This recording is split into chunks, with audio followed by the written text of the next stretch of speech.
Welcome to 867. Shut up!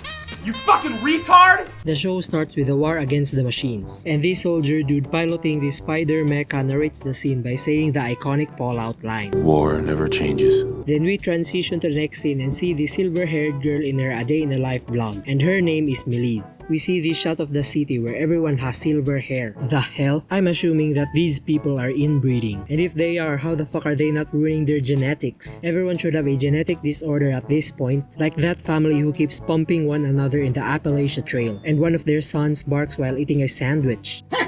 Anyway, she goes to her office because she's one of the highest ranking military commanders in the country. As she starts working, one of her soldiers trash talked her by saying, "Is this a woman I'm working for? Well, good luck saving the world, because women like you are only good in the kitchen."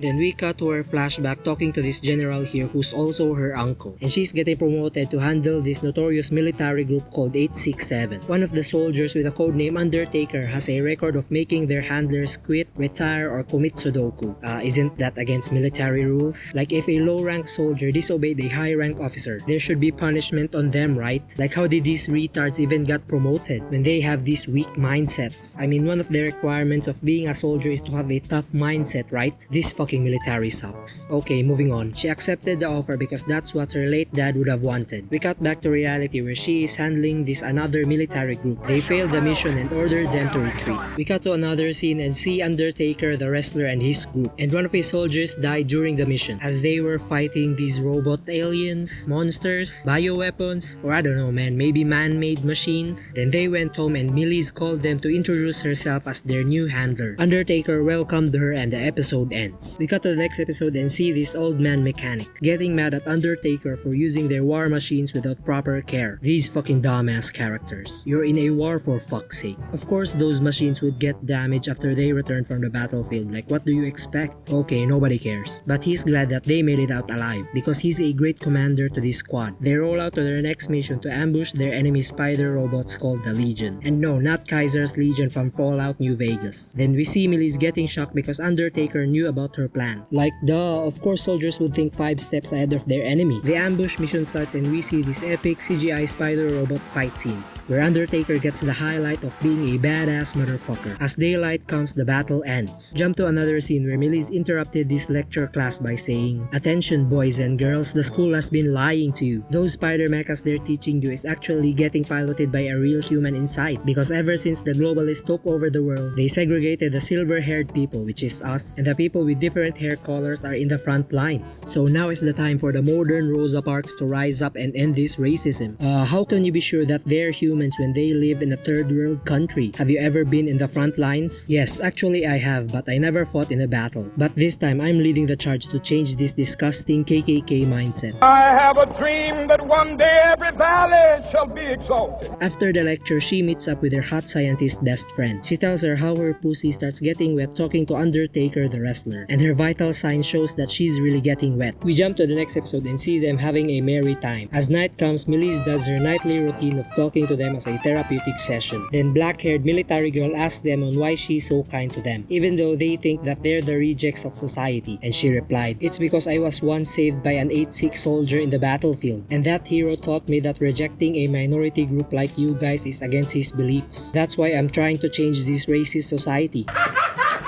Black-haired military girl tells her to quit now or get reassigned because she's too kind for them and they aren't fighting for her sake. The next mission starts where she brings out a map to guide them carefully. The battle starts where she sees black-haired girl charging straight to the enemy. She tried to warn her to retreat but it was too late and she got cocked. Then one of the soldiers starts criticizing her by saying, "You fucking racist, hypocrite, bigot cunt. Don't try to act by feeling sorry for our deaths. You globalist scumbags are sitting peacefully in your air-conditioned room, so shut the fuck up with a friendly chit-chat." Then in the next episode, she goes on a therapy session with her hot scientist BFF and her Uncle General. And Uncle General told her to leave as this team's handler because she doesn't have the mental toughness to handle this team. And it's because she has also the same ideological stance as her dad. But they can't do anything to change the world because the globalists are just too powerful. She starts having an existential crisis and realizes that she ain't no pussy. She called Undertaker privately to apologize for being a woman. And she wants to know their real name so that she wouldn't be a hypocrite. Undertaker gives all the WWE roster's real names, and Millie writes it all down to remember it. Undertaker connects her call to everyone so that she can apologize sincerely. I've made a severe... Where it all went fine and she continues to be their handler. We cut to her flashback in the battlefield after their chopper got gunned down and her father died. Then these 867 soldiers saved her where they had a heart-to-heart conversation and she was like, I'm part of the globalist country and we're putting you guys in the front lines while we continue to live peacefully. So why aren't you leaving me to die alone? I ain't fighting for your sake. I'm out here to see my brother after my service is done and he's probably the same age as you. So I want you guys to hook up so that you can get us out of this shithole. So I am assuming this is Undertaker's brother, right? Because these two characters needs to have some sort of connection. We snap back to reality where she's calling Undertaker privately and he told her that his brother is dead, but he's going to look for his dead body after his service is done. He told her to hop in her control room because the enemy is coming. And right before the battle starts, he told her to cut off the communication lines because someone's tampering the signals. But she told him to fuck off and continue as is. As Undertaker starts attacking, she starts hearing these voices of the dead people in the battlefield. She starts going insane and they cut the communication lines off. The mission gets completed and she heads back to her house, where she still keeps hearing the voices. Leave me alone! Meanwhile, the Expendables gathered and assumed that Millie is going to quit after this. But surprise surprise, she called Undertaker privately and overcame her PTSD because of plot armor. He tells her that maybe the enemy is using human brains to tamper their communication lines, to let them hear the voices of the dead people to distract them mentally, and the enemies are probably harvesting the brains of the dead people. He also says that if the war keeps going on, they'll lose in the future, and the pair promise that they'll end this now before it gets even worse. More fighting mission happens where yellow-haired fuckboy Daya here and random black-haired girl here Leka finally bit the dust.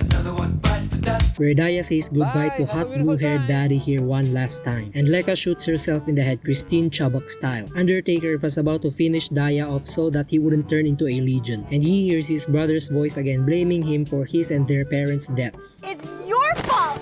On the other hand, Millie reports the situation back to her uncle General. She says that 2 of her soldiers died and she presented his plan. All she needs is supplies so that they can keep on fighting. But the Nazi general declined her proposal because these French soldiers are replaceable and they're not wasting their supplies on them. She reports back to the gang that they aren't getting supplies anytime soon. But Undertaker says that they'll proceed with the plan because it'll become more dangerous in the future if they don't attack the enemy base. Then some lovey-dovey wank call happens and we cut to the next episode where she bribes the supply officer to secretly send this package to the 867 soldiers. She makes her nightly routine calls and tells them to hang on because she'll do anything to help them with the reinforcement and supplies. The next morning comes and she begs her uncle General to help her team. Okay, sorry for the interruption, but look at this shot. My gooner neurons just started activating after seeing how well drawn her thick thighs are. These animators really knew what they were doing. Damn, boy, he's thick! Boy! Okay, let's continue. Her uncle approved her request and told her to dress up properly for the upcoming Diddy party, and we cut to Undertaker receiving the supplies and some new robot mechs. The next mission starts where they invade the enemy base, but 2 of them immediately died and she ordered them to retreat. She starts ranting that the support her uncle promised never came. Then the gang told her that support ain't coming,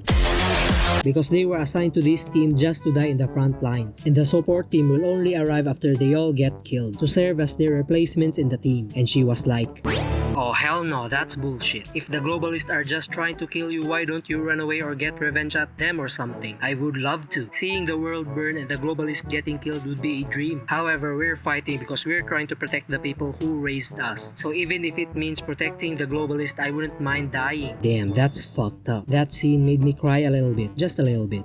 We do not care. We got to Millie searching for some documents about the 867 unit army, and she found the truth that they are being sent to the battlefield just to die. She talks to her hot scientist BFF and tries to convince her to save them. She starts raging and tells her the truth that she's a proud racist. Yes, I am a racist. Because her neighbor is an 867 and she didn't do anything about it to save them. And when her dad knew that those kids have some Life is Strange True Colors abilities, he did some experiments on them and developed the communication earpiece that she's using right now. She goes and sees General Uncle to make him sign this document to withdraw the 867 unit out of the front lines. But he declines because they're just disgusting, illegal illegal immigrants who wants to leech off the country's wealth. By Somalians, a lot of very low IQ people. She calls Undertaker and tells him to give up and run away, but he refused because he finally found his brother and wanted to finish him off. He tells her to never call them again because this is a suicide mission, and he needs her to survive so that she can lead the next unit to end this war. Some preparation montage happens where the last 5 remaining soldiers reminisce about their past, and they head off to their last mission. They arrive at the battlefield and the war starts. Undertaker told his teammates to retreat so that he can settle his gay beef with his brother once and for all, but they still joined him because family. The battle was going well at first where Undertaker fought his brother 1v1, while the others provide support to stop the other enemies. But more enemy keeps coming up until Miliz arrives with a clutch air support. Target neutralized. Miliz uses the vice captain's eye to assess the situation and the terrain, and the gang was able to hold on. Meanwhile, Undertaker was getting raw dogged by his brother, but the gang helps him just in time. Then he finishes his brother off and says goodbye. Some emotional stuff happens and we cut back to Meliz's flashback earlier, guilt-tripping hot scientist BFF to help her with the airstrikes, because the neighbor she was talking about was Undertaker all along. What a lame-ass plot twist. They really inserted that plot twist so that they can have some sort of connection. Then she helps Meliz with the airstrikes to repent for her sins. The gang thanked her after the battle, but they kept moving forward to achieve their goal, which is to visit the unknown territory. Meliz goes outside to get some signal, but as the gang crosses the boundary, the signal cuts off. What the fuck is this lame-ass military gadget? They have some high-tech robots and communication devices, but they don't have Starlink? Where the fuck is Elon Musk when you need him? Anyway, the gang unlocked a new area which is just their old base. Then they enjoy the moment of finally being free from the globalists. They explore the area and find this abandoned city where Undertaker used to live. Then the next morning comes where Undertaker just disappeared. They find him staring at this broken enemy mecha, and he says that it's calling him to finish it off, and he kills it. They kept moving forward and we cut to the robot dog's POV and see this mini vlog where he met Undertaker as a kid, because the robot was documenting everyone's lives ever since it met Undertaker. Then we cut to the battlefield where everyone's mecha was down except for Undertaker's. They managed to defeat a small group of troops, but their supply is slowly running out. They kept moving forward while taking turns on driving Undertaker's mecha. He replaces hot blue-haired girl and he pulls this rock so that he can go alone. But they were also too stubborn because they have a motto of die together. So they followed him onto the battlefield where they all got cucked because of the lack of firepower. Meanwhile, Meliz visits the 867 base to see the new sacrificial lambs. She talks to Old Man Mechanic here and says to check the house because they might have left something for her. Then she finds this note with their final message. This gets her motivated, and that's the end of the anime. This anime gets a 6.7 out of a 69. Nice.